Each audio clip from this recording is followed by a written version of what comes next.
As we enter the third decade of the 21st century, in the midst of a global pandemic, the world appears to be in chaos. It began with the September the 11th attack in New York and was swiftly followed by wars in Afghanistan, Iraq, and the rise of ISIS in the Middle East. The banking crisis of 2008-9 undermined Western economies, and the gap between the rich and poor has seemingly grown ever larger. Against this backdrop, individual control has become an elusive concept, yet the idea of taking back control, born with the new millennium, ignited many movements across the world. The Occupy movement against wealthy privilege, the Arab Spring that sought to wrestle control away from corrupt democracies, and Brexit that looked to the nation-state to give its citizens back a sense of their own control. Each attempt to claim this control back over our lives has been thwarted by governments no longer interested in listening to their citizens. The millions of people who marched against the Iraq War did not dissuade Tony Blair and George W. Bush. The Arab Spring led to less, not more democracy, and the Occupy movements fractured and petered out due to an absence of any real or cohesive ideology. And of course, the pandemic has made us accept real and fundamental limitations to our freedoms in the form of lockdowns and curfews. Radicals and demonstrators have turned away from traditional avenues of protest, seeking instead to engage with politics as it is experienced through culture and other forms of self-expression. The 10th Format International Photography Festival has recognised this collective desire to seek new ways to give voice to protest and dissent, and the desire for political change, by inviting artists and curators to submit projects looking at the theme of control. The FORMAT21 Festival Director Louise Fedotov-Clements. Globally, we've got a collective experience where we've all witnessed how governments have been controlling populations in very different ways. And individually, we've been dealing with how to handle that situation of control and quite radical change in the kind of people's lives worldwide. The exhibitions in FORMAT21 cover a broad spectrum of how we might understand and experience control. For example, the control in the form of putting down street protests in Hong Kong, the censorship of books in Iran, and government surveillance of its citizens with endless CCTV. Within our personal lives, control or lack of it can be found in projects looking at gender fluidity, sexual politics, family traditions, and the burden of family histories on future generations. Other exhibitions examine border control, immigration and migration issues, the legacy of colonisation on national, social and individual identities. The way in which control enters our lives is endless and all-encompassing. But the common denominator within FORMAT21 is the idea of artist as activist. Each contributor, in their own way, has turned to culture, and specifically in this case photography, to raise political and social issues that have previously been addressed politically by protest or debate. The arts and culture more generally are increasingly praised, assessed and valued on the issues they deal with. Of course, there have always been political artists, but it seems that today almost everyone is drawing attention to or dealing with social and political issues. What feels new is how influential this idea is across all forms of culture, high and low. The recent announcement that the 2021 Turner Prize nominees will all be collectives made up of socially aware activists, or an equally recent trailer for Eastenders proclaiming it will deal with the stigma of schizophrenia, is perhaps therefore unsurprising. The attitude that art and culture should have a social function is so widespread that it is considered by some to be the very point of art. FORMAT21 artists Gordon MacDonald and Claire Strand are very openly political in their work, and their exhibition, No More Flags, is a challenge to the far-right's appropriation of the symbolism of national flags, in this case from the USA and the UK. The artists redact the branding of white supremacy and claim to empty it of its extremist political rhetoric. Gordon MacDonald. Because if culture doesn't have an effect, politically, socially, then what's really the point of it? At the moment, I can't see one. Years ago, I introduced a talk saying, if you're not making political art at the moment, then what are you doing? It's more true now than ever. I don't know anybody that hasn't got a political opinion. People that never really before had anything to say about politics, never had any involvement, have become the outraged. And that's bound to seep into their work, and it's bound to seep into culture in general. But in a sense, might this embracing of art as a political tool be a symptom of our alienation from traditional politics? A traditional politics that some might argue has failed. This redundancy of old political forms is aptly parodied in US artist Juliana Huxtable's video, A Split During Laughter at the Rally. Everything feels impossible right now. The 21-minute video is a montage of a faux rally down some decidedly unpopulated streets in the artist hipster enclave of Bushwick in Brooklyn. The protesters, diverse and gender non-conforming, gather to shout familiar chants. No Trump, no KKK, no fascist USA. No Trump, no KKK, no fascist USA. Huxtable's video questions the efficacy of the old forms of protest and points us towards a new role for culture. Stand up, fight back. What do we want? Stand up, fight back. Girl, I'm over this. Well, these chants are so lame. I think culture was taking up a lot of what was previously done by politics. Not that there's like an absolute line between the two. I think that a lot of it is about emptying political symbols of that literal meaning and inserting them with a sense of almost an anarchy of aesthetics. 10,000 cut off fists, warping, stretching into nothing, something like a black hole. And I think a lot of the frustration globally with not only like existing political regimes, but also with the leftist movements that we had inherited was partly out of this failure, the kind of failure of like political aesthetics. Images, symbols, clothing, typefaces are being unmoored from their origin points, and they're all being thrown into this kind of like vacuum. This vacuum Huxtable talks about has become a space in which the artist becomes an activist and social commentator.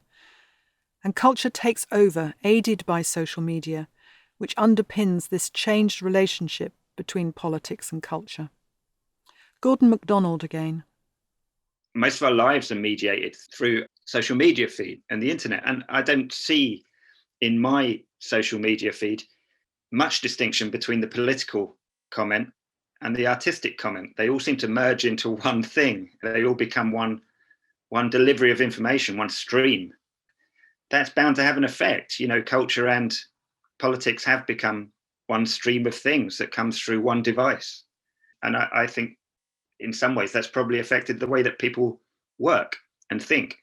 But also it's become a very politically divisive time. And a lot of artists who wouldn't normally have worked making political comment have started making political comment because they feel themselves badly affected by the things that are happening around them.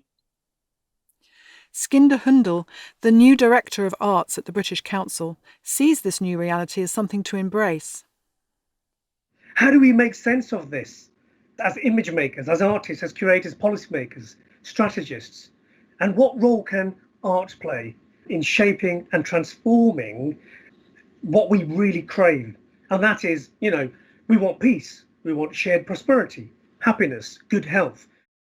And those of us who work within the arts, we all know that it can be entertaining, but its key purpose is actually, in my opinion, is to provoke change.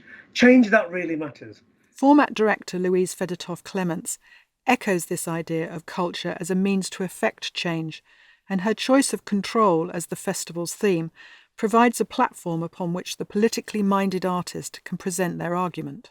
It's kind of a semi-activist agenda, but without a didactic single didactic, giving people the options to look and think and understand and come with their own approach and find whatever it might be that they find fascinating within the mix of program that we're offering.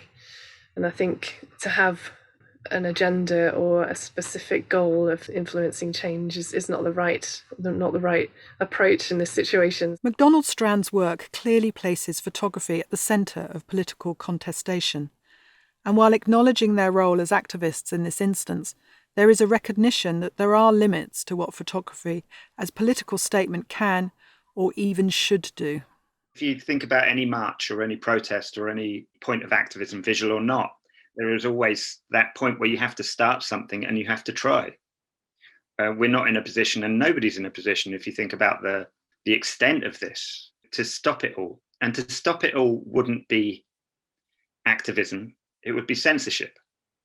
So to present an alternative or to point out to people that maybe this thing that is happening in these pictures is something that they should be concerned about and should take notice of.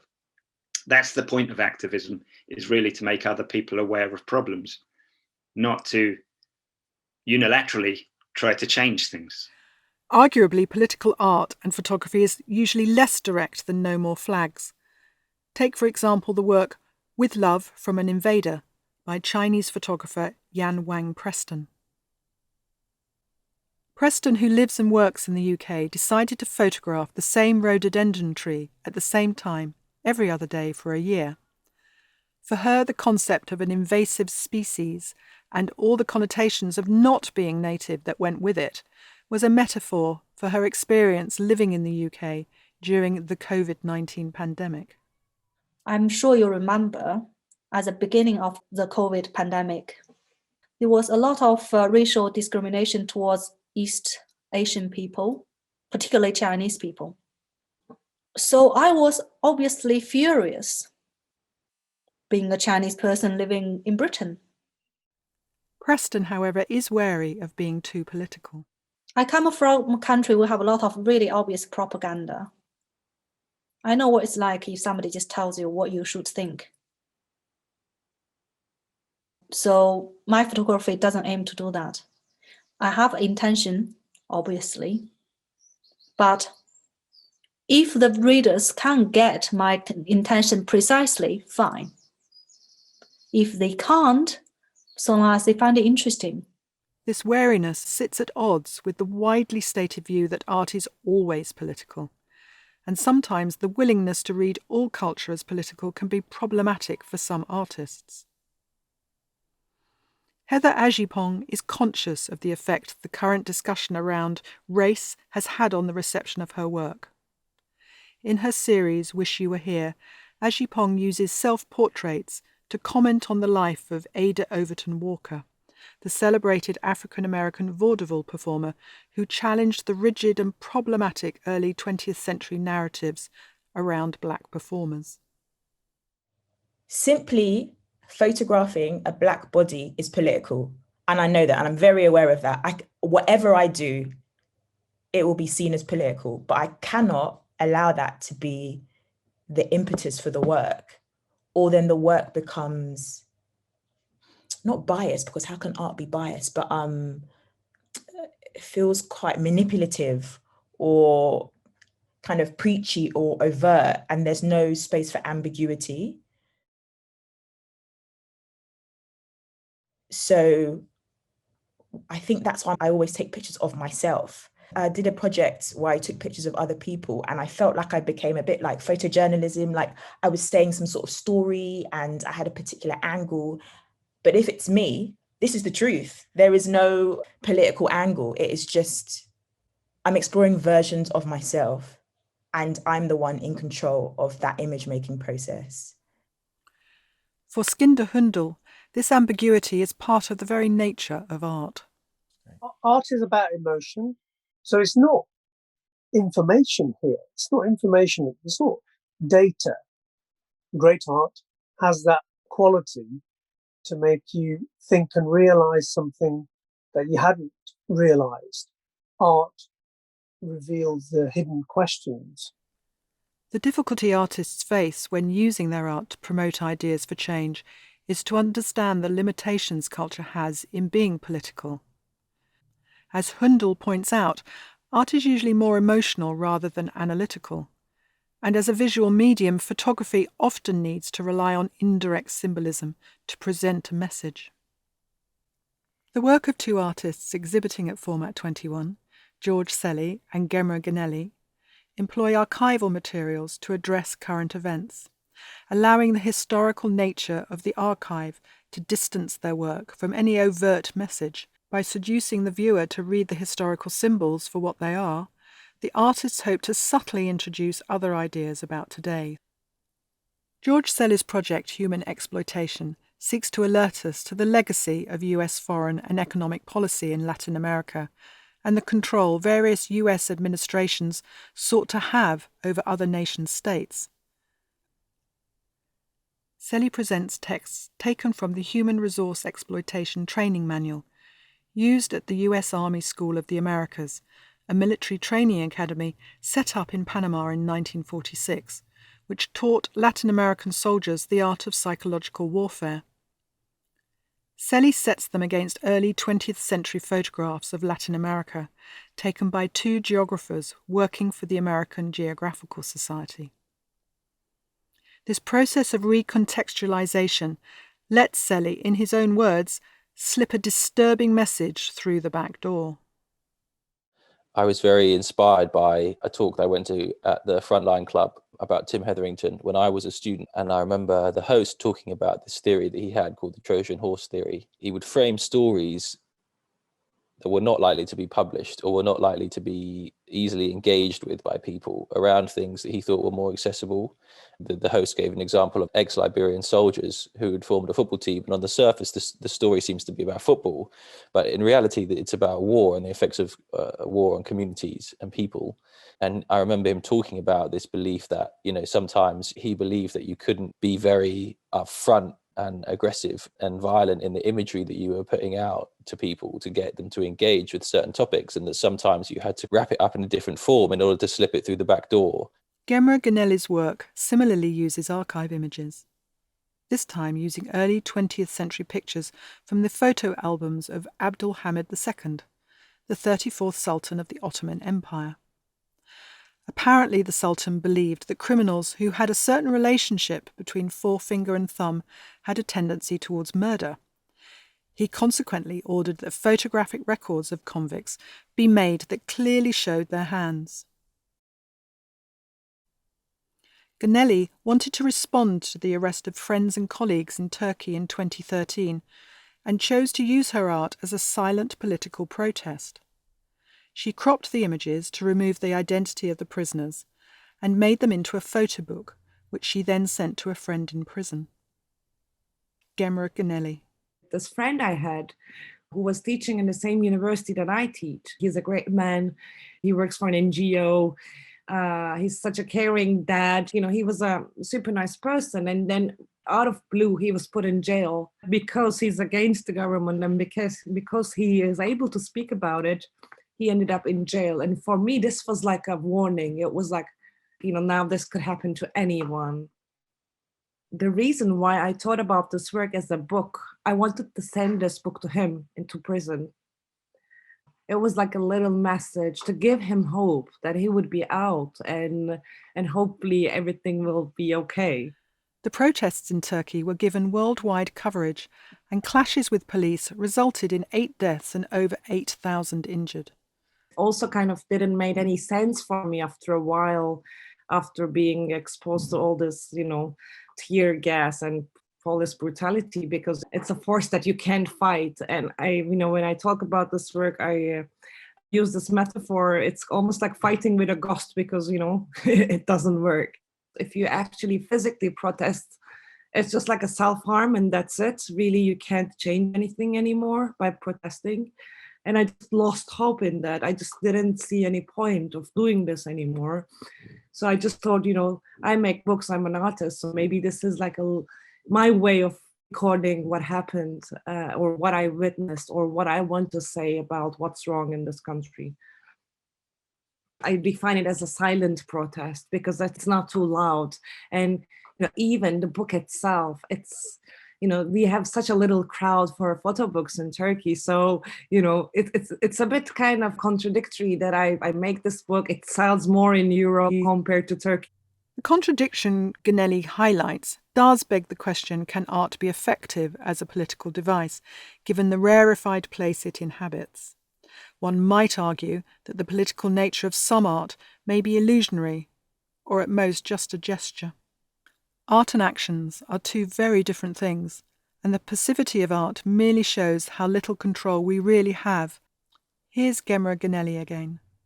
Once in an interview, I was asked, do you think you take a risk because you're making this work? And I said no, because, there are a lot of people who are actually fighting, and this is not what I'm doing. I'm just doing it in my fancy laptop, in my fancy house. And you know what I mean? It's not like I'm taking a huge risk. To me, it's like a little anecdote, really. This is how I see it. And I don't think it's enough, but this is what I could do. And I really hope that perhaps in the future, it would have just a little bit of effect for someone who would actually have more power to really change things, that it's not only a gesture, but it's more like an act. The success or otherwise of these various indirect approaches are up to the viewer. Hit or miss, they seek to deal with big issues at arm's length, with the artist as social commentator or historian. They are an expression of loss of control, either because in Ganelli's case protesting feels fruitless, or as for Selly, he feels people do not want to see hard, unpleasant truths. It seems art is not particularly good at making or calling for specific social change, but perhaps it doesn't matter. After all, maybe just talking about something is challenging and political enough.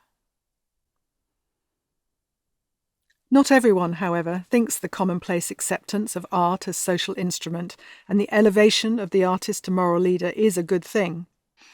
For curator Azu Nwagbogu, the founder and director of the African Artists Foundation, a non-profit organisation in Lagos, Nigeria, it is indeed a contradiction to expect artists to be both politically responsible and to remain culturally challenging at the same time.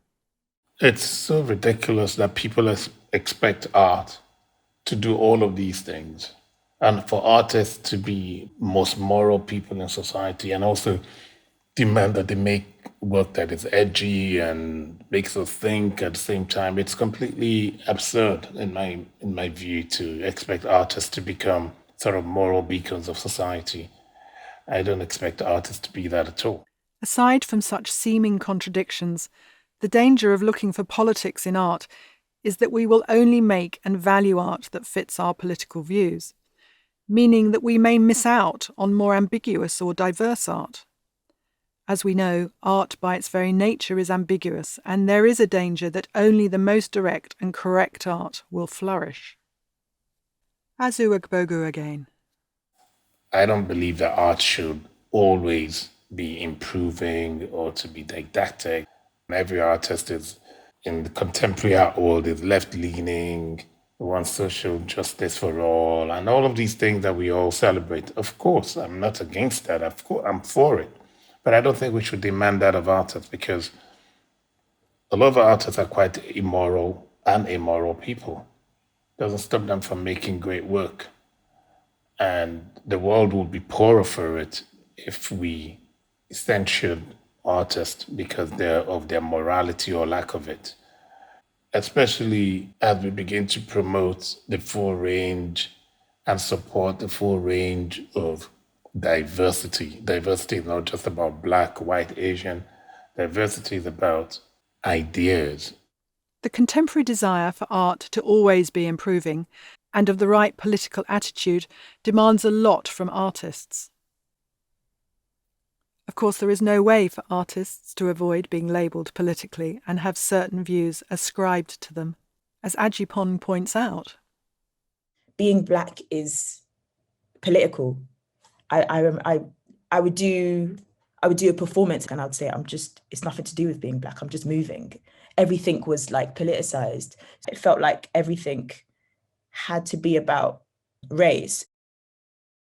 I think the last image of which you were here, I'm holding like these bits of coal, and there's the coal, Caucasian chalk circle it's called, and the coal is surrounding me. And it's kind of this thing of like feeling like you're in a box. Blackness puts you in a box, but also how nuanced, beautiful, varied it is being Black. People have these assumptions of what it means to be a Black British artist, a female British artist, but how can you reclaim agency in your images? That is just about what you're holding the narrative. Because people will just put stuff on you. This desire to pigeonhole art and artists politically arguably promotes a very restrictive view of humanity itself and misses the varied and rich nature of human art and culture and experience. It is absurd that we constantly demand that artists from Africa or from South America, Latin America, talk about violence or talk about all of these sort of things that are the standard bearers or standard tropes that are associated with these regions. There's so much more to being a human being, but if you reduce a human being to his struggles, there's something dehumanizing about that. If you're constantly in an existential struggle, then maybe you're not really that human. Maybe there's something pitiful about you. And that's a real thing that we should shake off.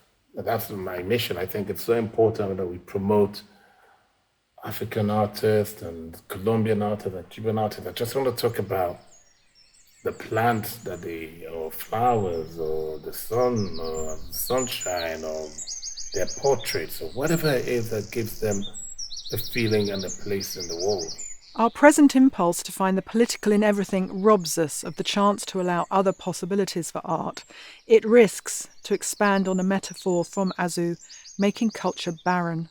This is a great metaphor for that understanding culture. You take that land and you grow only one cash crop. You exploit that land, and 40 years later, the land is useless. It's like a desert. They move to the next plantation, and this is what they've done historically. But whereas the people grew tomatoes, they grew the palm oil, they grew other products, vegetables, and they could sustain themselves. So when we talk about culture, the word that I like to use is custodianship. We are custodians of our culture. And when you're custodian, you pass it from one generation to the next and you share. The important question FORMAT21 leaves us with is, do we want culture to be a political space? And if we do, can culture provide any control over the debate, or do we need to return to the streets to make change happen? Perhaps it reflects upon our level of expectation. Is a political statement of some sort in art enough? And can it help us to achieve real and meaningful change? Whatever we think, it seems important to encourage a diversity of views. FORMAT21 Director, Louise Fedotov-Clements. Even if we're able to affect or influence or nuance the thinking of anybody who comes to witness the variety of things that we display at Format, we would have achieved something great. And I do believe that is possible.